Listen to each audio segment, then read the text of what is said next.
Good morning, students. Today we will study the story of Amber Beads. It is written by Jane Andrews. So let us get to know about the author. Jane Andrews was an American author and educator. Jane Andrews एक American author और educator थी. She is a writer of popular children's book, यानी कि वो क्या लिखती हैं? बच्चों की किताबें लिखती हैं. Her first book was Seven Little Sisters Who Live on the Round Ball That Floats in the Air, a collection of stories about seven young girls who live in different unusual places. यानी कि उन्होंने सबसे जो पहली अपनी book लिखी वो कौन सी लिखी? Seven little sisters. Okay, this story is an extract from the stories Mother Nature told her children. यानी कि ये कहानी the story of amber beads जो हम पढ़ने जा रहे हैं, ठीक है, ये कहाँ से ली गई है? The stories mother nature told her children, इस कलेक्शन में से ली गई है. Let's talk about the story. अब इसमें इसकी सेटिंग क्या है, इसमें कौन कौन से कैरेक्टर्स हैं, ठीक है. The story is set in Scotland, यानी कि जो कहानी है, कहाँ की कहानी है? ये स्कॉटलैंड की कहानी है ये. इसमें हीरोइन कौन है, यानी कि मेन कैरेक्टर कौन है, प्रोटैगनिस्ट कौन है? जेनी. जीनी कौन है? स्कॉटिश लिटिल गर्ल, एक छोटी स्कॉटिश लड़की है. जेनिस फादर को क्या काम करते हैं? वो शेफर्ड हैं, भेड़ बकरियां चराते हैं. जेनिस मदर कौन है? एल्सी. उनका नाम क्या है? एल्सी. जेनिस जेनिस ग्रैंडफादर का नाम क्या है? Old Kenneth. और इसके अलावा हमारे पास जेनिस ग्रैंड मदर हैं, उसकी दादी हैं. ये यानी कि ये सारे कैरेक्टर्स हमें इस कहानी में मिलेंगे. ओके, तो थोड़ा सा ब्रीफ क्या है, ब्रीफ ऑफ द स्टोरी.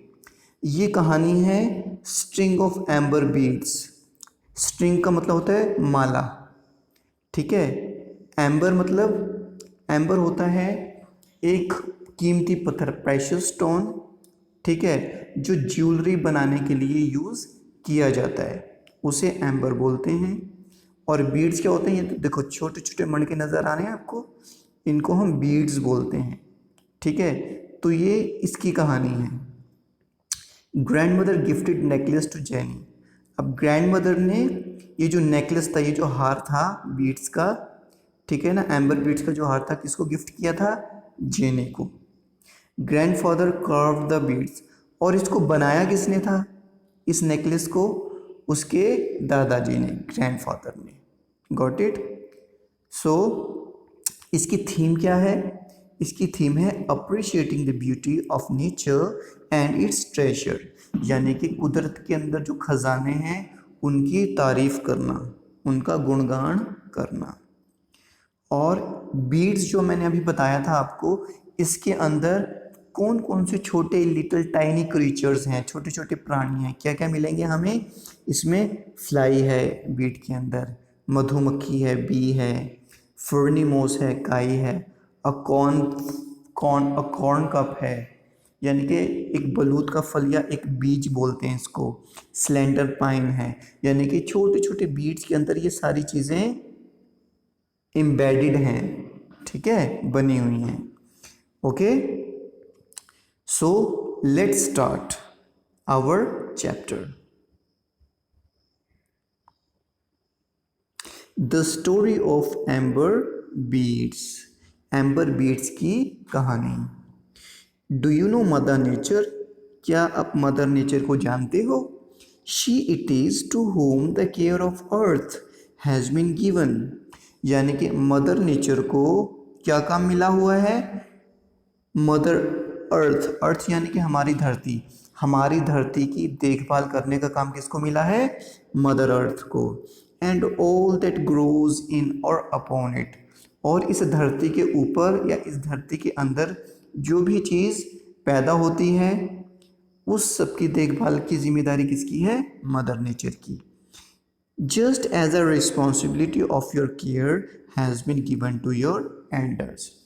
जैसे कि आपकी जिम्मेदारी आपके बड़ों की है, फॉर एग्ज़ाम्पल, जैसे आपकी मम्मी आपके लिए ब्रेकफास्ट बनाती हैं, लंच बनाती हैं, डिनर बनाती हैं, ठीक है ना, आपके लिए कपड़े प्रेस करती हैं, आपके कपड़े धोती हैं, आपका सारा ध्यान रखती हैं, ठीक है ना, आपके बड़े आपका ध्यान रखते हैं।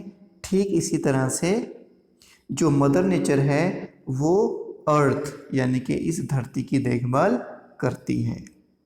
You may think that Mother Nature, like the famous old woman who lived in the shoe, has so many children. अब आपको लगता होगा कि मदर नेचर के बहुत सारे बच्चे हैं, जैसा कि एक कहानी में जिसका क्या नाम है, old woman who lived in the shoe. इस कहानी में उस औरत के बहुत सारे बच्चे हुआ करते थे। She doesn't know what to do. अब उसके इतने सारे बच्चे थे, उसको समझ में नहीं आता था वो क्या करे। But you will know better when you become acquainted with her. लेकिन जब आप मदर नेचर के बारे में जानोगे, उससे जान पहचान करोगे, एक्वेंटेड मतलब उसके बारे में जानोगे, तो आपको पता चलेगा। And learn how strong she is, यानी कि जो मदर नेचर है कितनी स्ट्रॉन्ग है, कितनी ताकतवर है। एंड हाउ एक्टिव, और वो कितनी चंचल है, यानी कि कितनी फुर्तीली है। यानी कि हम बात कर रहे हैं यहाँ पर अपने मदर नेचर की। Okay, how she can really be in 50 places at once, यानी कि किस तरह से मदर नेचर एक ही समय पर 50 प्लेसेस पर हो सकती है। Taking care of sick tree, यानी कि वो बीमार पेड़ का कभी ध्यान रख रही है।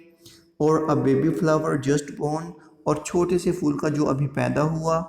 And at the same time, और उसी समय बिल्डिंग अंडरग्राउंड पैलेसेस, यानी कि धरती के नीचे वो बड़े बड़े वो अपने महल बना रही है। Guiding the steps of little travellers, setting out on little journeys, और वो छोटे छोटे यात्री, यानी कि जो जैसे छोटे छोटे कीड़े हैं, उन छोटे छोटे यात्रियों को क्या है, उनको गाइड कर रही है, उनको रास्ता दिखा रही है, जो कि बड़ी बड़ी यात्रा पर निकल चुके हैं। क्योंकि जो छोटे छोटे कीड़े होते हैं वो घूमते फूरते पता नहीं कहाँ निकल जाते हैं, तो जो मदर नेचर है उनको गाइड करती है। एंड स्वीपिंग, साफ करती है। डस्टिंग, धूल झाड़ती है। एंड अरेंजिंग, और व्यवस्थित करती है। हर ग्रेट हाउस, उसका बहुत बड़ा घर, यानी कि उसका जो बहुत बड़ा घर है उसमें वो उसको साफ करती है, उसमें झाड़ू लगाती है, ठीक है ना, उसको साफ करती है, ठीक है। अब उसका बड़ा घर कौन सा है, द अर्थ, यानी कि धरती। यानी कि जो मदर नेचर का जो घर है ये पूरी धरती है, ये उसकी पूरी धरती की क्या है, देखभाल करती है। And all the while in the mist of her patient and never ending work, और उसकी मेहनत और उसके कभी ना ख़त्म होने काम के दौरान वो क्या करती है, she will tell us the most charming and marvellous stories. वो हमें कहानियाँ सुनाती है जो कि बहुत ही ज़्यादा मोहक होती हैं, बहुत ही ज़्यादा अनोखी होती हैं। ऑफ एजिस, बहुत समय पहले, व्हेन शी वॉज यंग, जब हमारी मदर नेचर यंग हुआ करती थी, वो उस समय की कहानियाँ बताया करती है। All of the treasures that lie hidden in the most distant and secret closets of her palace, और वो हमें उन छुपे हुए खजानों की कहानियाँ बताती है जो उसके महलों में कहीं छुपे हुए हैं। Just such stories as you all like so well to hear your mother tell when you gather round her in the twilight, यानी कि आप इस कहानी को ऐसे ही पसंद करोगे जैसा कि आप कहानियों को पसंद करते हो जो आपकी मम्मी आपको सुनाती हैं रात के समय, जब आप उसके आसपास इकट्ठे हो जाते हो, आपको ये कहानी भी उतनी ही अच्छी लगेगी। A few of these stories, इन कुछ कहानियों में से, which she has told me, जिन कहानियों को मदर नेचर ने मुझे सुनाया है, I am about to tell you, मैं तुम्हें बताने जा रही हूँ। Beginning with this one, यानी कि अब मैं कहानी इससे शुरू करूँगी। I know a little Scottish girl, मैं एक छोटी सी लिटल स्कॉटिश गर्ल के बारे में, लड़की के बारे में जानती हूँ। She lives among the highlands, वो कहाँ रहती है, हाईलैंड्स। हाईलैंड्स यानी कि बहुत ज़्यादा जहाँ पर पहाड़ होते हैं वहाँ पर रहती है। Her home is hardly more than a hut, यानी कि उसका जो घर है कितना बड़ा है, झोपड़ी जितना है, यानी कि उसका घर ज़्यादा बड़ा नहीं है, यानी कि एक उसका घर क्या है, एक झोपड़ी है छोटी सी। हर फूड ब्रॉथ एंड ब्रेड, यानी कि उसका जो खाना है, उसकी जो ब्रेड है, ठीक है ना, उसके बारे में बताऊंगी। Her father keeps sheep on the hill sides, यानी कि पहाड़ी पर उसके जो पिताजी वो क्या करते हैं, शीप्स यानी कि जो भेड़े पालते हैं। And instead of wearing a coat, coat पहनने की बजाय उसके पिताजी क्या करते हैं, wraps himself in his plaid, यानी कि अपने आप को एक लोई में, एक चादर में लपेट लेते हैं। क्यों लपेटते हैं, for protection from the cold winds, अपने आप को ठंडी हवाओं से बचाने के लिए। That drive before them great clouds of mist and snow among the mountains, ठीक है, जो ठंडी हवाएं उनके सामने फॉग यानी कि कोहरा ले आती हैं उनसे बचने के लिए, और जो बर्फ़ है, जो पहाड़ों पर बर्फ़ जमती है उस ठंड से बचने के लिए वो लोई पहनते हैं, चादर पहनते हैं।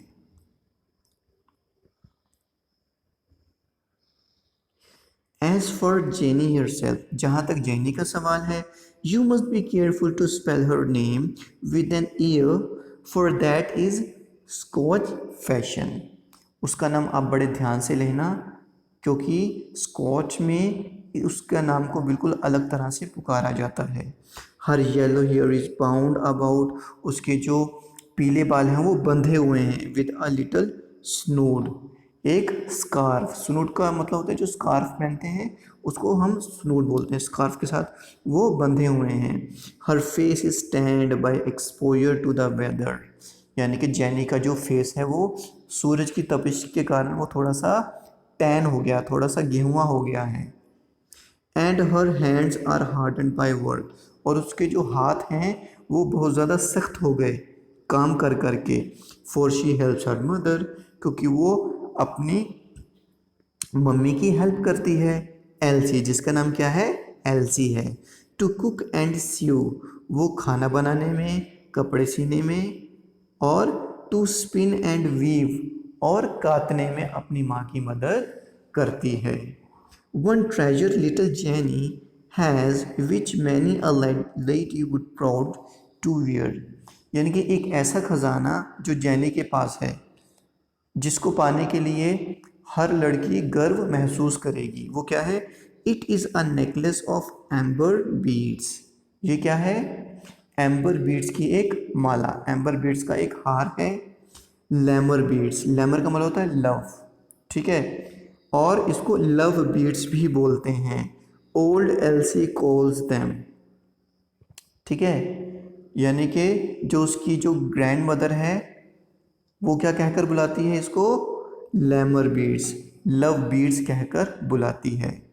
That is the name they went by when she was young, ये नाम उसने तब रखा जब वो छोटी लड़की थी, मतलब जब उसकी ग्रैंड मदर जो थी, जो दादी थी, जब वो छोटी लड़की थी तो उसने इस एम्बर बीड्स का नाम क्या रखा था, लव बीड्स, ठीक है, lammer beads. Okay, you have perhaps seen amber, शायद आपने एम्बर को देखा होगा। And know its rich sunshiny colour, और आप इसके चमकीले सूरज जैसे कलर के बारे में जानते होंगे। And it's fragrance when rubbed, और आप इसकी खुशबू के बारे में भी शायद आपको पता होगा जब इसको रगड़ा जाता है। And do you also know that rubbing will make amber attract things, और अच्छा क्या आपको पता है जब हम एम्बर को रगड़ते हैं तो इससे जो खुशबू पैदा होती है वो आसपास की चीज़ों को अपनी तरफ अट्रैक्ट करती है, आसपास के जो छोटे छोटे कीट होते हैं उनको अपनी तरफ अट्रैक्ट करती है। Somewhat as a magnet does, जैसे कि चुंबक लोहे की चीज़ों को अपनी तरफ आकर्षित करता है, ठीक इसी तरह से जो एम्बर है जब वो अपनी फ्रेगरेंस से, अपनी खुशबू से आसपास की चीज़ों को अपनी तरफ अट्रैक्ट करता है। Jeannie's beads had all this properties, यानी कि जीनी की जो बीड्स है, उसकी जो माला है उसमें सारे गुण हैं, सारी क्वालिटीज़ हैं। बट सम अदर्स बिसाइड्स, यानी कि इन क्वालिटीज़ के अलावा wonderful and lovely and it is of those particularly that I wish to tell you। यानी कि इस क्वालिटी के अलावा बहुत सारी क्वालिटीज़ हैं जिनके बारे में मैं तुम्हें बताना चाहूँगी। Each bead has inside of it some tiny thing, यानी कि हर मणके के नीचे, यानी कि एक बीड ये हुआ, हर बीड के अंदर क्या है, छोटे छोटे क्रीचर्स हैं, प्राणी हैं। Encased as if it had grown in the amber, ऐसा लगता है मानो ये एम्बर के अंदर ही पले बड़े हों। And jenny is never tired of looking at, और जेनी कभी भी नहीं थकती इनको देखकर। एंड वंडरिंग अबाउट देम, और हमेशा उनके बारे में सोचती रहती है। There is one with a delicate bit of ferny moss shut up. अब क्या है, देखो ऑथर क्या बता रहा है, एक जो बीट है उसमें क्या है, फर्नीमोस। फर्नीमोस मतलब काई, जैसे मैंने अभी बताया था ना, एक बीट में फर्नीमोस है। As it were in a globe of yellow light, ऐसा लगता है मानो एक बहुत बड़ा ग्लोब हो येलो लाइट का और उसमें वो फर्नीमोस हो। In another is the tiniest fly, एक और दूसरी बीट में क्या है, एक छोटी सी मक्खी है। हिज लिटिल विंग्स आउटस्प्रेड, और उसके छोटे जो पंख हैं वो फैले हुए हैं। एंड रेज्ड फॉर फ्लाइट, और मानो के वो उड़ने के लिए तैयार है। Again she can show us in another, और a bee lodged in one bead, ठीक है। अब एक अलग, एक और दूसरा मणका है, बीड है, जिसमें क्या है, एक बी है, मधुमक्खी है।